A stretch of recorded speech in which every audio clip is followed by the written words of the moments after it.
withdrawing from the Rome Statute does not discharge a state party from the obligations it has incurred.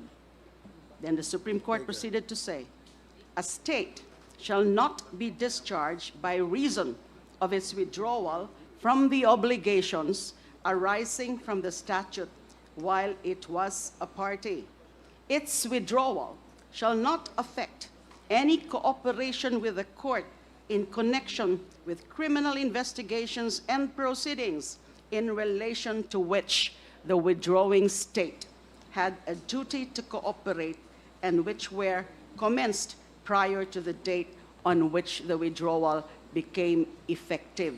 So malinaw, kahit nag-withdraw na, dun sa mga alleged crimes against humanity committed within the period of 2016 to 2019, I'm sorry, 2011, may I correct myself, 2011 to 2019. Yung 2011, yun po ang date na rinatify ng Senado yung Rome Statute, na naging officially member state tayo ng Rome Statute. Yung 2019 naman ay yung date na naging effective yung withdrawal. Kasi winidraw po tayo ng dating Pangulong Duterte sa Rome Statute noong March 2018. So 1 year after that, March 2019, naging effective yung withdrawal. Nakasabi, malinaw talaga yan sa Rome Statute, na habang miyembro ka, meron kang obligasyon to cooperate kung ano man yung mga proceedings. So miyembro pa tayo from 2011 to 2019, kaya pwede pa na mag-imbestiga ang ICC. Earlier, you have reiterated quite often that you will cooperate. Papayag po kayong maimbestiga at magpaimbestiga sa ICC. Is that right, Mr. President? Matagal ko na silang hinintay, sir. Ako nga ang lilipad na doon kung may pera lang. Medyo nakakabagabag po na yung mga biktima ng EJK ay hindi na-afford nung parehong treatment na makukuha ng mga kakasuhan at kinasuhan sa ICC. Hindi po ito in-afford sa lahat ng pinatukhang, lahat ng nasa watch list. Hindi man lang nakatapak sa korte, hindi nagkaroon ng fair day in court. Nahatulan agad at nahatulan ng guilty. Ito pong mga makakasuhan po, I'm not yet done, Mr. Former President, Mr. Chair. Napakaswerte po. Should the former President face the ICC na hindi niya mararanasan ito dahil makakaranas siya doon ng due process na ipinagkait sa mga biktima ng tukhang at extrajudicial killings. You mentioned that we charge him as liable for heinous crimes. Heinous crimes. He is liable for conspiracy because of the institution of a state policy to neutralize whomever he identified as so-called enemies of the state under the guise of anti-criminality. Yes, Would you Your care to explain and expound this statement? Your Honor, actually, part of that is derived, in fact, from ICC documents, both from the OTP, or the Office of the Prosecutor request to open the investigation, and the decision agreeing to such. This conspiracy says that the killings were premeditated murders. Ang lumalabas po, kung magre-refer po ako sa sinabi kanina ng isa pong resource person, si Senator Trillanes, the war on drugs was a ruse. Nabanggit ko rin po na hindi naman naging quote-unquote talagang gera, kundi naging massacre ng mahihirap. Ang kinalabasan po, gagawa ng kumbaga enemy. Ang kalaban daw ay droga, at under that, mag-ooperasyon. Sa ilalim ng mga operasyon, nagkaroon po ng planting of evidence, fabrication of evidence, para mabuo yung itsura na parang may nangyayari sa war on drugs. Pero po sa totoo, ito po ay mga patayan na talagang isinagawa para lang iswak doon sa operations. Kung ididikit ko din po doon sa dati na nating na bulatlat, pati po mga politically motivated crimes or politically motivated murders, dito na rin ipinasok sa quote-unquote war on drugs.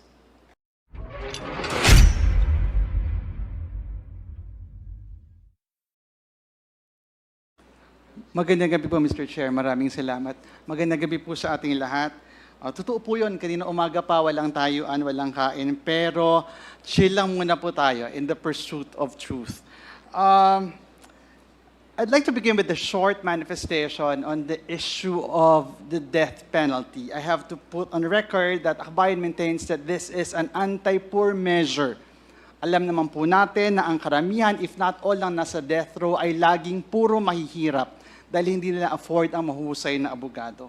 Which calls to mind yung mga biktima ng EJK na karamihan ay mahihirap. Kaya nga po marami nagsasabi that the war on drugs is a war on the poor. Since this morning, I was intently listening to the former president. At nung umaga po, during the first interpellation, nabanggit ninyo na kayo mismo ay nagugulat na sa dami ng pinatay at inutusan yung pumatay, pero wala pang kaso laban sa inyo. Bakit po kaya ganon, Mr. Former President? Ewan ko, sir. Ikaw lang makasagot niyan. Marami pong salamat for responding, Mr. Former President. I'll now go to my questions, beginning with, earlier you have reiterated quite often that you will cooperate. Papayag po kayong maimbestiga at magpaimbestiga sa ICC. Is that right, Mr. President? Matagal ko na silang hinintay, sir. Ako nga ang lilipad na doon kung may pera lang.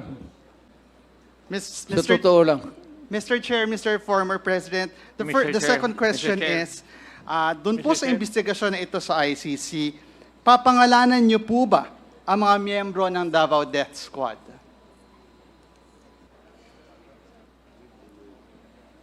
Former President, yes? Ako yun, sir. Yes. Your response? Can you turn the mic on, please? Thank you. DDS. Sila lang man nagawa ng Davao Death Squad. DDS means Davao Development System. That's the correct term. You are abusing the phrase to the detriment of my city. Wala na tuloy pumupunta doon.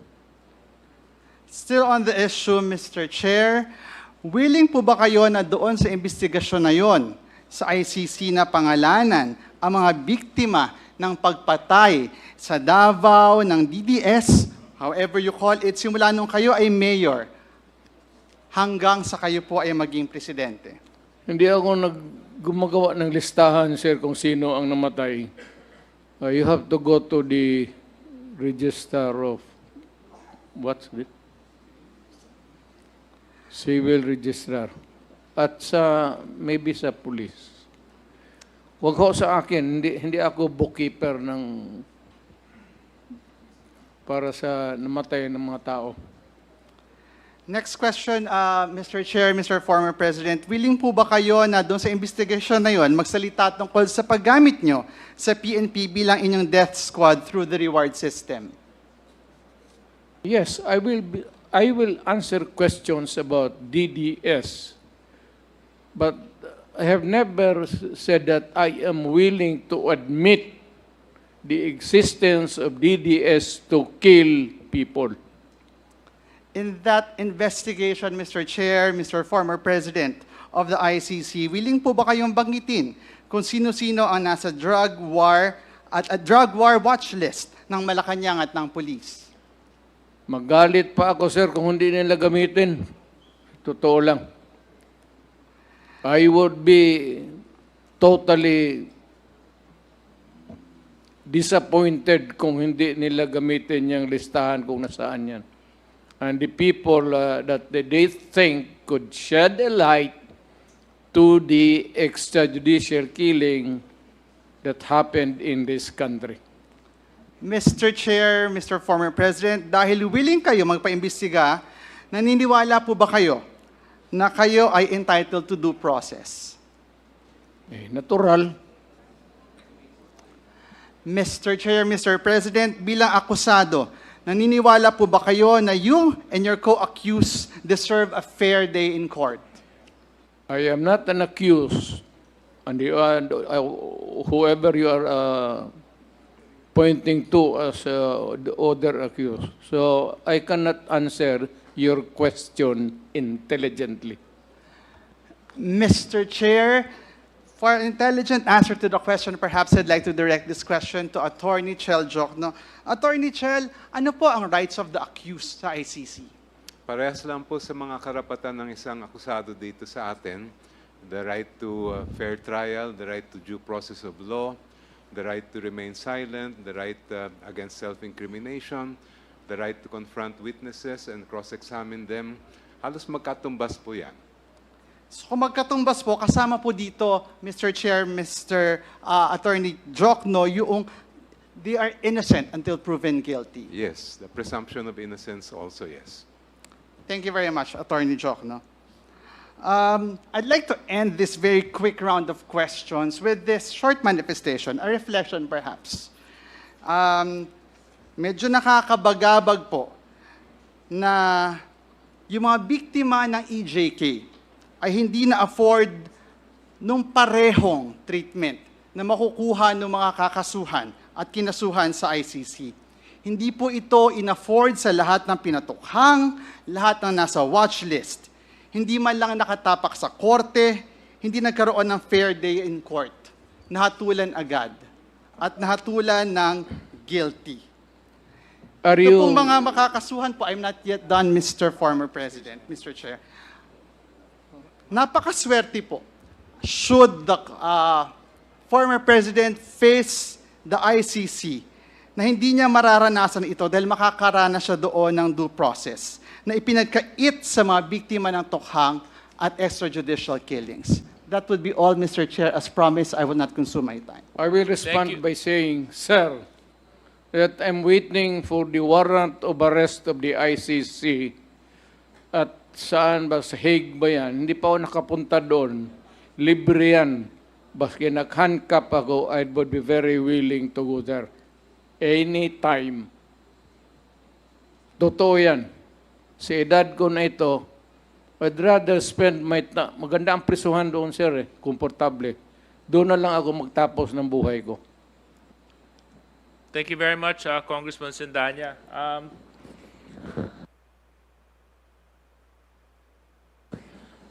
Next on the list, Congressman Bongalon.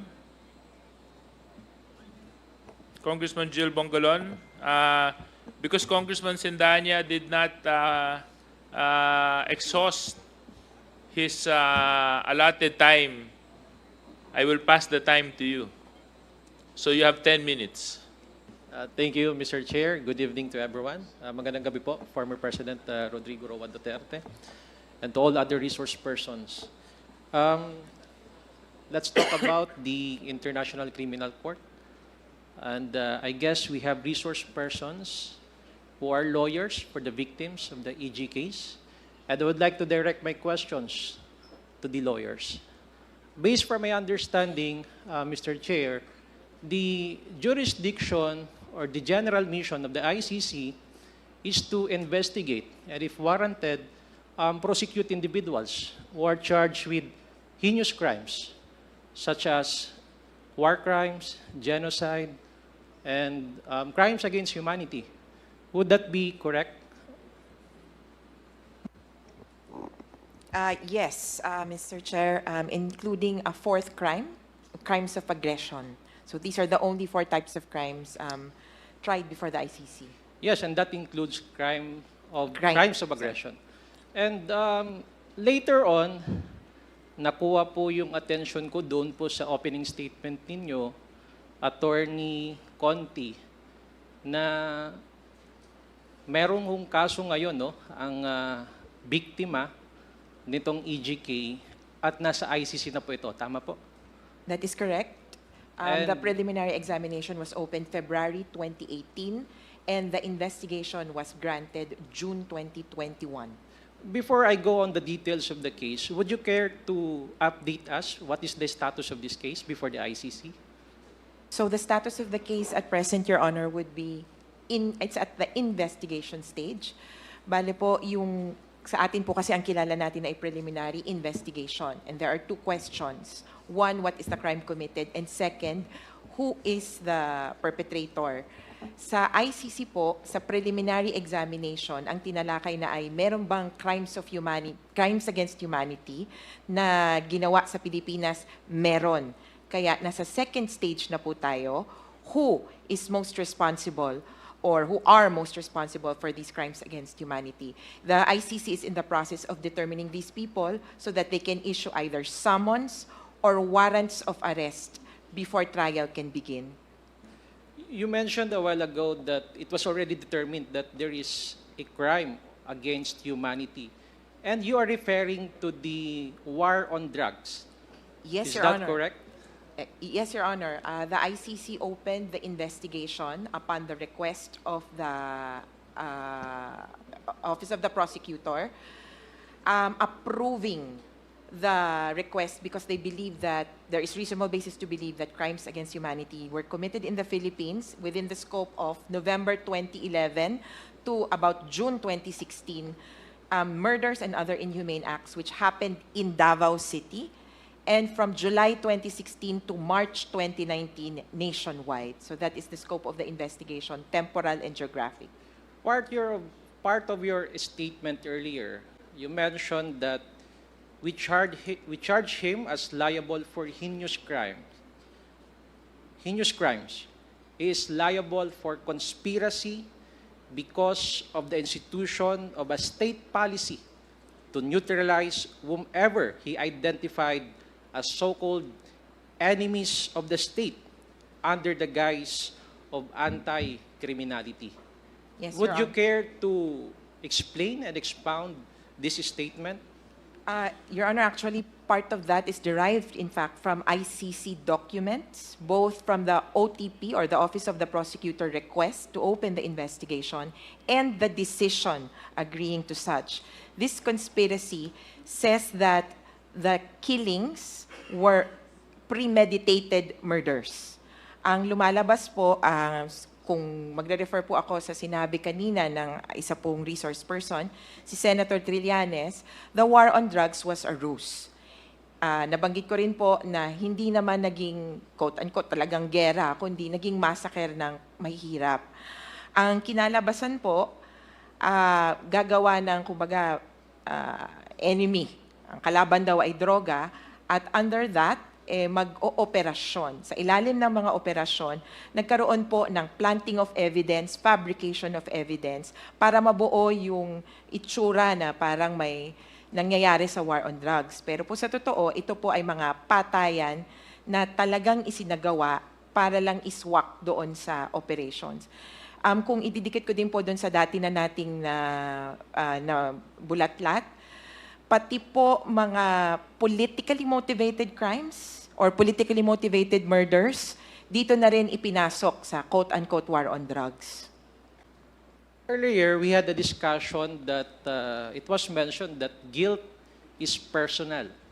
And as a lawyer, I understand that if we go about with the provisions of the revised penal code, Title 2, which refers to the persons who are criminal liable for felonies, yung Article 16 ng sinasabi doon, yung mga principal, accomplices, and accessories. And yung Article 17, sinasabi po doon yung tatlong klase ng principals. Principal by direct participation, principal by inducement, and principal by indispensable cooperation.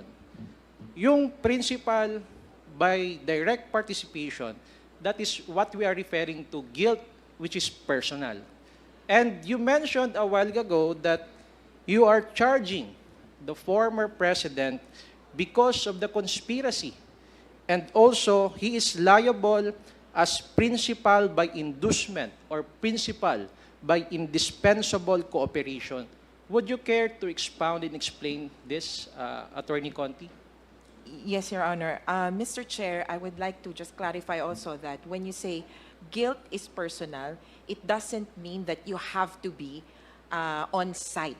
You don't have to be the one who pulled the trigger. When you say guilt is personal, it means that you participated in some way or another in the commission of the crime.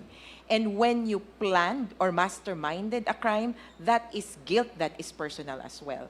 And so the participation of someone by inducement, nagbigay ka ng reward, sinabi mo, gawin mo ito, babayaran kita, that is inducement. By indispensable cooperation, bubuksan ko yung pintuan, gagawa ako ng policy para makapatay ka. At pagkatapos niyan, sisiguraduhin kong hindi ka mapaparusahan o maiimbestigahan.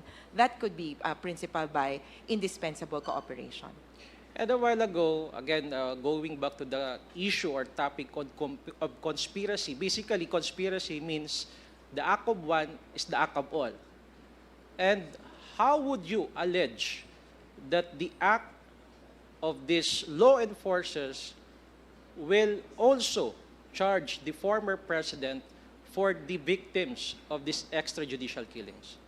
Well, one, Your Honor, the character itself of crimes against humanity says that this is widespread and systematic killings. At ibig sabihin po ay may sistema na inilagay ang isang nakatataas na opisyales. Usually ay nasa gobyerno para utusan yung mga papatay, kumbaga. At pangalawa, ang konsepto po kasi ng conspiracy ay nag-usap-usap kayo, pinagplanuhan.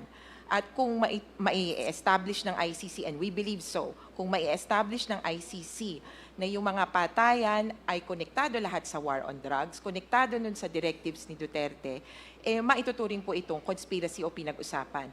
In fact, Your Honor, when we go back to the concept of negation and neutralization, the policy says so. And we can pull up a lot of police reports where the police would say, oh, we neutralized the suspect. And it is clearly they fatally shot the suspect. Meaning, sinabi mo po na ganito, and this is how it was interpreted on the ground. Yung pong mga police report, klaro ang sinasabi, when you neutralize, you kill that person. So basically, in layman's term po, Attorney Conti, because of the policy on the war on drugs of former President Duterte, and that is being implemented by the law enforcers, ibig sabihin, they can all be charged for the crimes against humanity because of that policy and implemented by these law enforcers. A clarification, Your Honor, in crimes against humanity, and if this is charged before the International Criminal Court, they will only haul to court the most responsible, those who bear the greatest responsibility. And Kumbaga, in this nasa- case, Attorney Conti, who appeared to be the most responsible? Clearly, the most responsible for crimes against humanity in the Philippines, in the acts of murder and other inhumane acts, would be none other than President Rodrigo Roa Duterte. That would include some other lower officials, perhaps Senator Bato de la Rosa, who also served as the chief of police during that time. Are you familiar of the Senate inquiry that was conducted a week ago? Yes, was it a week ago? I think so. This is the Senate inquiry also on they call it the Philippine War on Illegal Drugs. And later on, and a while ago, we also heard the former president reiterated his statement in which he said that I take full legal responsibility on the policy and the implementation of the war on drugs. Would that be correct? Yes, Your Honor. I also heard him say that he would also like to bear the responsibility for the consequences, legal and illegal. With that statement, matutulungan po ba kayo at yung mga biktima o pamilya ng biktima nitong EJK doon sa kaso sa ICC? To some extent, Your Honor, yes. Mr. Chair, the admissions before the legislative bodies in the Philippines could serve well in the investigation where they are determining who is most responsible. Ito na nga po, ang tanong nila, sinong may kasalanan, may umaamin. But moving forward into trial, there would be some sort of processes before these statements could be taken as evidence, but it's just a matter of procedure. Pwede pong gamitin ng mga sinabi ni Duterte dito at sa Senado sa pagbubukas po ng trial sa ICC at sa kahit na ano pa man pong korte. I've seen one of your interviews in the television, and yet you are hopeful that before the 2024 ends, a warrant of arrest will be issued by the International Criminal Court. Inaasahan niyo po ba talaga na lumabas bago matapos ang taon ngayon? Well, yes, Your Honor. But of course, there are processes with the ICC that are out of our control. Mr. Chair, I just would like to share and inform everyone that earlier today, the Executive Secretary, former Chief Justice Lucas Bersamin, stated that if the former president desires to surrender himself to the jurisdiction of the ICC, the government will neither object to it nor move to block the fulfillment of his desire. Can we ask the reaction or the comment of the lawyers of the It victims? would of be PG? nice to do that, sir, but they do not have any I think, Mr. Chair, if there's a Tandaan mo yan. question with regards to the ICC, the interpretation of the statement of the Executive Secretary is that if the ICC will issue a warrant of arrest and the Interpol is going to execute the warrant of arrest, the Philippine government, the Marcos administration, will not object to it and will allow the serving of the search warrant against President Duterte or whoever is the subject of such search warrant, Mr. Chair. Yes, I fully agree, Attorney Colmenares. And in fact, that is what is stated in the second paragraph of the statement issued by the Executive Secretary, which I quote, "But if the ICC refers the process to Interpol, which may then transmit a red notice to the Philippine authorities, the government will feel obliged to consider the red notice as a request to be honored, in which case the domestic law enforcement agencies shall be bound to accord full cooperation to Interpol pursuant to established protocols." So before I would elicit your comment or reaction, Mr. Chair, I would like to ask the comment of our former President Duterte about this issuance of the Executive Secretary. I'm happy with the narration of whatever says there is. Ang problema, walang jurisdiction. Bigyan mo muna ako ng jurisdiction before anything else. Before you move, jurisdiction muna. May jurisdiction ba sila? Okay, Mr. Chair, I would like to ask the lawyers from Yes. the NUPL, or probably Attorney Jokno can also explain. Thank you, Mr. Chair. The ICC has jurisdiction. When we signed the Rome Statute, it was stated there, Article 127, that the ICC continues to have jurisdiction even if a country has withdrawn, if the proceedings have been instituted before the effectivity of the withdrawal.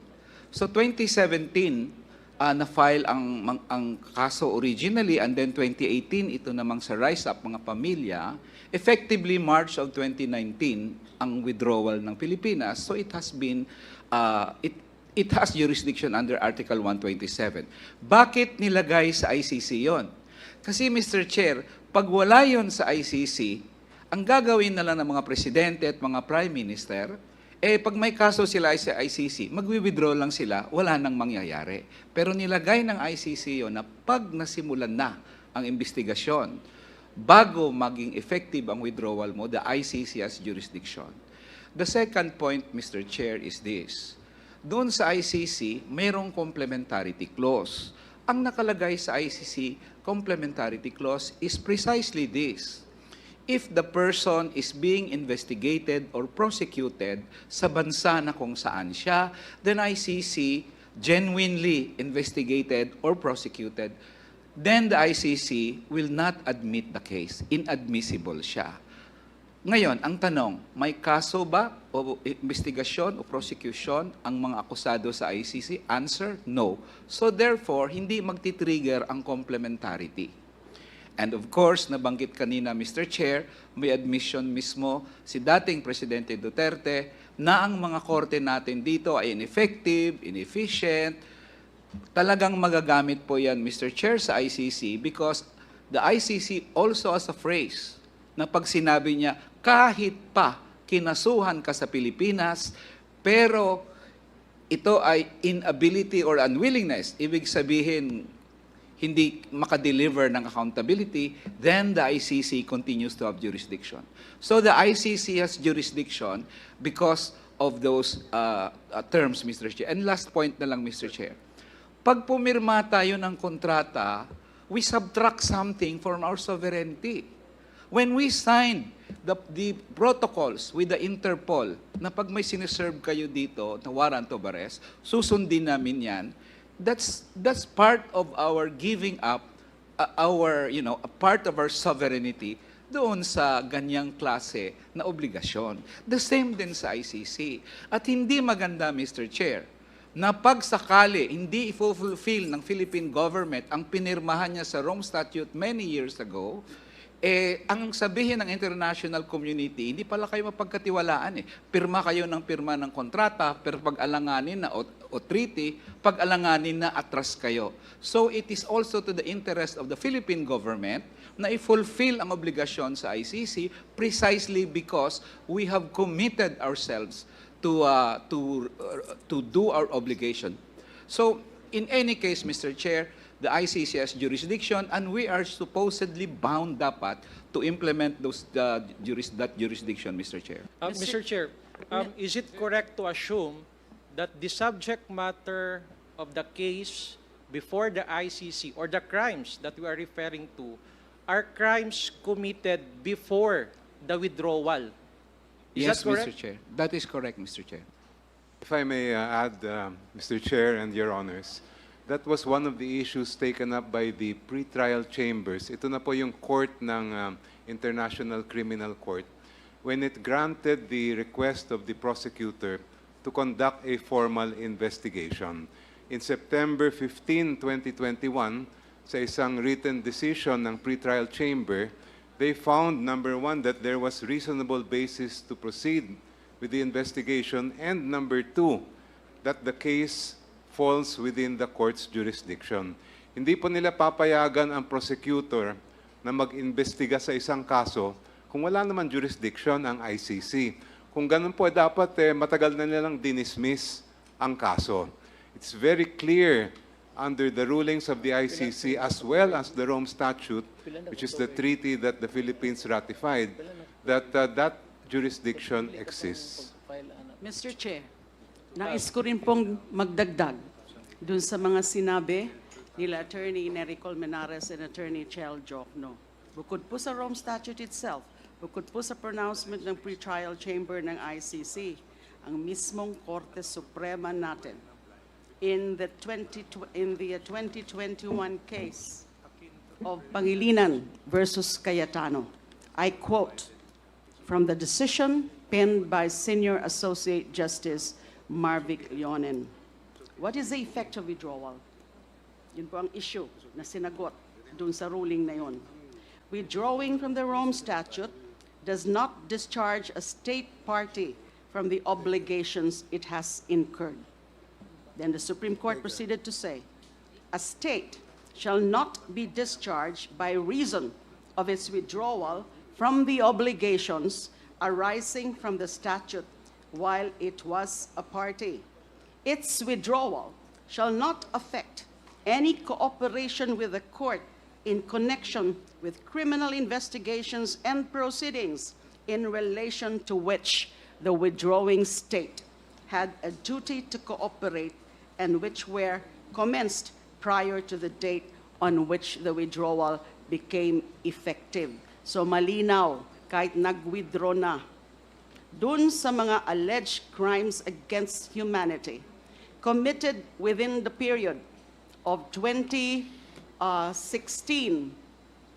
to 2019, I'm sorry, 2011, may I correct myself? 2011 to 2019. Yung 2011, yun po ang date na rinatify ng Senado yung Rome Statute. Na naging officially member state tayo ng Rome Statute. Yung 2019 naman ay yung date na naging effective yung withdrawal. Kasi winidraw po tayo ng dating Pangulong Duterte sa Rome Statute noong March 2018.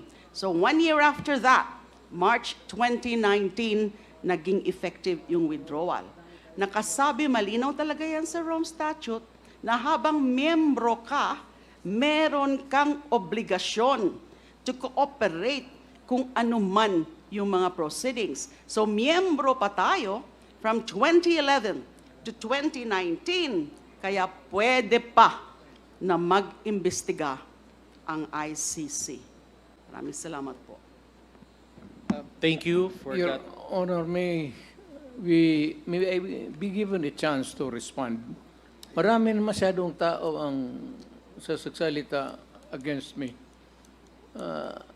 At least give me also only one person to, my lawyer, to give his piece of the legal issues involved. To be fair, With the indulgence of the members of the committee, we will allow the lawyer of the former president to speak before the Quad. But Attorney Medjaldea, please be reminded that the time will be limited. Yes, So you are given 5 minutes. This will be very short, sir. Ma'am, we withdrew from the statute in 2018, right? Secretary de Lima? March 2018, so 1 year after that is the effectivity. 1 year after that. And under that provision, we were given a period of 1 year within which to conduct our investigations, right? Opo? This Mr. big- Chairman, just a point of order. Mr. Chairman, Mr. Chairman, Point of order. Yeah, okay. Mr. Chairman, let me remind the resource person, former Secretary Vildia, you cannot ask question to a sorry. fellow resource person. If you want to ask question, you course through it to another member of this sorry. committee. Please refrain and can you rephrase your point or you can manifest your position? Under the statute, Mr. Chairman, we had a period of 1 year. The ICC had a period within a period of 1 year to conduct the investigation. The fact is there was no investigation ever conducted, right? Okay, so that's for you to. Second, there was a decision rendered by the ICC in 2021. It was a decision wherein 3 of the justices said that the investigation should proceed, while 2 others dissented. The 2 of those who dissented mentioned that we could no longer proceed with this because there is no longer any jurisdiction on the part of ICC. They were outvoted, but did the 3 however, the 3 did not take note of the jurisdiction, did not issue on the issue of jurisdiction. I think we should review the decision on that, sir. I think there is a misrepresentation. There was no mention about any jurisdiction. If they had no jurisdiction, how could they rule? They had no jurisdiction, Mr. Chairman. How could they rule then? Mr. Chair? Okay, we don't want this to become a debate among the resource persons. There was a question raised by Ma'am, Congressman. sir, can I just be, hindi ko lang maano because unang-una ho, nagkaroon ng desisyon ang ICC 3 and 2, okay? 2 dissented, saying that we no longer have any jurisdiction over this case. The 3 others rendered the decision saying that the investigation should proceed, but never touched on the issue of jurisdiction. So up to this point in time, Mr. Chairman, we submit that there is still no jurisdiction which has been ruled upon by the ICC. That's why up to now, they cannot even move here. Okay, thank Mr. you. Chairman, Thank you, Attorney Mejaldea. Does that satisfy Congressman Bungalon?